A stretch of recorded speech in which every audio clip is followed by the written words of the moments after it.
In 1970, my dad decided to watch a football game with my brother, and my mom and I took a little drive into the country with a relative, and we went to New Hope, Pennsylvania. She'd heard about a woodworker, George Nakashima, so we went to his workshop, met him. Within a couple of months, they decided they wanted a bench made and communicated with him, and he sent a drawing to us of what that bench would look like, and here it is. Your parents paid $375 Yes. for this? This is a cherry and hickory bench, made by hand and built to order. But what makes this bench truly extraordinary is not just the wood or the craftsmanship. It's the original drawing that came with it, sent to the family by the maker himself before a single piece of wood was cut. At the top of that drawing, written in his own hand, are the words, "Please confirm it is satisfactory." He laid out exactly what the bench would look like. He chose the piece of wood himself. And right there in the drawing, he noted the textured knot. That same textured knot sits right in front of you on the bench today. There is no question this drawing belongs to this bench. The man who made this bench was George Nakashima, one of the most celebrated furniture makers in American history, and a true master of mid-century design. Born in Spokane, Washington, Nakashima was a Japanese-American whose sensibility bridged two worlds: the handcraft traditions of Japan and the honest materiality of American woodworking. He studied architecture at the University of Washington and MIT before traveling to Japan, India, and France, absorbing craft traditions from across the world. When he settled in New Hope, Pennsylvania in the 1940s, he found his home and his purpose. He looked at the 18th century Windsor benches of the Pennsylvania countryside and saw something timeless in their simplicity. And he brought that simplicity into the 20th century with a Japanese refinement and attention to wood grain that no one in American furniture had ever matched. He was famous for walking the countryside in search of fallen trees, even enlisting local teenagers driving pickup trucks at night to call him first if they spotted anything worth saving. He saw beauty in the natural character of wood, the knots, the cracks, the irregular edges, things other craftsmen would discard. In his studio, he kept planks and planks of carefully chosen wood, each one waiting for the right design. He worked with walnut, cherry, hickory, and imported woods, always by hand, always with an intention that you can feel the moment you touch one of his pieces. George Nakashima passed away in 1990, leaving behind a body of work that the art and furniture world is still catching up to today. The market is exploded in Nakashima furniture. Benches like this at auction are selling for $40,000. Oh my God. Now, because you have the drawing, you get to add a few thousand more on top of that. So say we're at the $45,000 mark. For insurance, you might want to raise it higher, but this is, I'd say $45,000. Oh my God. It's just red hot now in the marketplace. Well, we love it, and we use it every day in the living room, so we take very good care of it.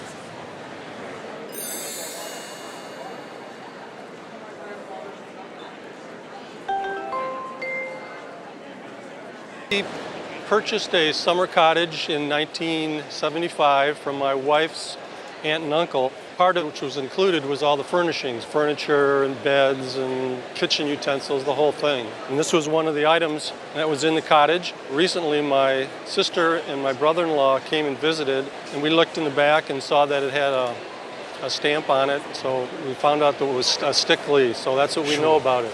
This is a music cabinet made by Gustaf Stickley, built around 1903 outside of Syracuse, New York.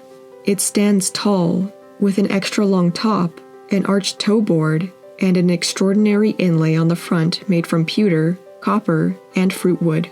The finish is original, rich, dark, and glossy, exactly as it was intended when it left the workshop over 120 years ago. This is not just a music cabinet. This is one of the finest surviving examples of the American arts and craft movement ever seen. But what makes this cabinet truly extraordinary is not just who made it. It is who designed it. Harvey Ellis was born in 1852 in Rochester, New York. He was an architect, a painter, and a designer of rare genius, a man who brought a lightness and elegance to furniture that no one in the arts and craft movement had achieved before. Arched forms, delicate inlays, a refinement that stood apart from everything around it. In 1903, he walked through the doors of Gustaf Stickley's workshop, and what followed was one of the most remarkable but heartbreakingly brief collaborations in the history of American design. Ellis worked for Stickley for only 7 to 8 months. That is all the time he had. But in that brief window, he produced some of the most beautiful and sought-after furniture in American history, including this cabinet. He died in January 1904, just months after he arrived, and the pieces he left behind are among the rarest in all of American decorative arts. It's a wonderful example of the arts and crafts movement of America, and as far as value goes, at auction. This piece is worth probably $80,000 to $100,000. $80,000 to $100,000? Absolutely, absolutely. It's a great piece of furniture. So what did you pay for your cabin in Michigan? $27,000 and then $1,000 for all the furnishings. So you paid $28,000 for everything altogether. Yes. It's a dealer here in town, a very bohemian sort of lady who got interesting pieces. She would never tell you their provenance, so I have no idea from whence it came from her. She called me one day, she said, I've got this piece that looks like you. It was relatively expensive 30 years ago. Okay. I paid $10,000 for it. This is an English gilt cabinet, made in 1730, covered entirely in needlework from top to bottom. The base stands 5 feet tall, elaborately carved with flower heads, acanthus leaves, scrolls, draperies, laurel leaves, a beautiful shell, a gold flower, and curled bell flowers that carry all the way to the back. The legs are carved on the inside as well. At the top, fierce and bold lines that command the entire room. The top and the bottom were made together and have never been separated. And it is one of the greatest examples of English furniture to ever appear on Antiques Roadshow. This cabinet belongs to what is known as George II, second period of English furniture, a style so distinct and so precise that every element on this piece reads like a signature of its era. A piece like this would not have sat in an ordinary home. It would have stood in a castle. The gilding has faded over the centuries, but traces of the original gold color still show through. A label on the base places it in York, England between 1816 and 1820, the address of a gilder who worked on the piece during that period. What do you think this is worth? For my insurance, Yes. my guess was something around $40,000. Okay. Well, That may be overly optimistic. we would place an auction estimate on this piece of $80,000 to $120,000. Well, I think you've got a great eye and you have passion, and you're a nice lady. This desk belonged to Kenneth Roberts, and we've had it for 50 years or more. And Kenneth Roberts was a real famous author in Right. Maine, known for his historical novels. This is a North Carolina school desk, made from walnut with yellow pine secondary wood, built somewhere around 1790. It is extraordinarily heavy, built to last centuries, and it has the cornice across the top, the pediment, the flame finial, the beautiful molding at the top of the window lights. Every detail is precise and deliberate. The brasses have been replaced. The top 2/3 of the finial was restored, and restored accurately. Some of the drawer fronts were beveled during restoration, something that could be corrected, but nothing that takes away from what this piece truly is. And inside the desk, written in ink, is a note from the man who owned it, describing exactly where he bought it, what condition it was in, and what repairs were made. This is not just a desk. This is a piece of American furniture history with its own written record sitting inside it. The man who made this desk was William Say, a cabinet maker working in North Carolina in the 18th century. The man who owned this desk was Kenneth Roberts, one of the most celebrated American historical novelists of the 20th century. Born in 1885 in Maine, Roberts dedicated his career to bringing American history to life through fiction. His novels, including Northwest Passage and Arundel, were bestsellers that earned him a special Pulitzer Prize citation in 1957 for his contribution to American historical literature. And when he acquired this desk, he wrote about it.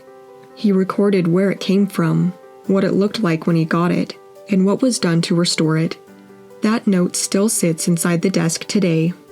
Conservative estimate at auction would be $60,000 to $90,000. Wow. And for insurance value, I would say $125,000. Oh.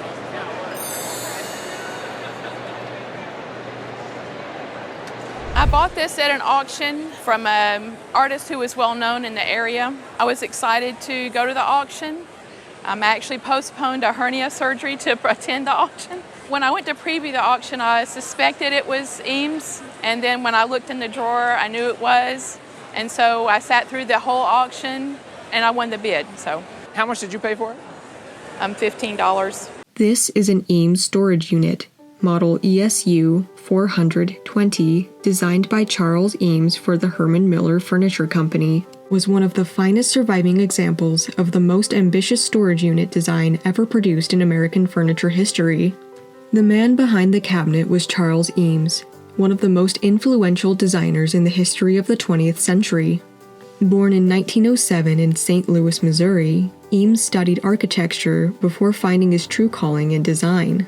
Together with his wife and creative partner Ray Eames, he redefined what American furniture could be, bringing modernist ideas, new materials, and a deep belief that good design should be accessible to everyone. In the late 1940s and 1950s, the best design minds in America were being paired with the best manufacturers. And Charles Eames found his perfect partner in Herman Miller. Together they produced some of the most iconic objects of the 20th century: the Eames lounge chair, the Eames shell chair, and this, the Eames storage unit. Charles Eames passed away in 1978. Ray Eames passed away exactly 10 years later on the same date. And the world they built together still shapes the way we think about design today. In 1952, these were about $200, which was fairly reasonable. In today's dollars, that would be about $1,700. I think this would sell for about $20,000. What? Really? Yes. Really? Yeah. Wow. That's very cool. It's been a family piece, passed from my grandmother to my mother to me, but we always just knew it as Nana's gate leg table. Right. What made you bring it to the show today? Well, we always had a desire to find out more about it. I guess that's what made us decide to come in. This is a William and Mary style gate leg table, made in Massachusetts, over 300 years old.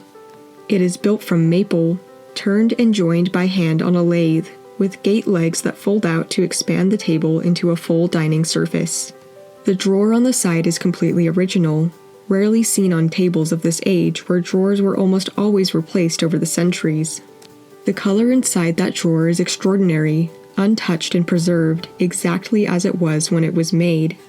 And on the back section of the table, worn flat and smooth from generations of resting against it, is the most honest mark of age a piece of furniture can carry.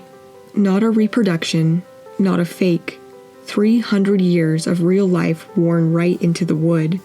This is not just a table. This is a piece of colonial American history that a family has been eating at for generations. The William and Mary period is one of the most celebrated chapters in the history of American furniture. Named after King William III and Queen Mary II of England, this style swept through the colonial centers of the East Coast in the late 17th and early 18th centuries. Boston, Philadelphia, and New York becoming the great style centers of a young and ambitious society. The defining characteristic of William and Mary furniture was its turnings, elaborate rhythmic shapes cut on a lathe by craftsmen known as turners and joiners, men who understood wood the way a musician understands an instrument. The legs on this table are a masterclass in that tradition. I would say that if we saw this in a shop, it would probably be selling at around $10,000. Wow. Wow.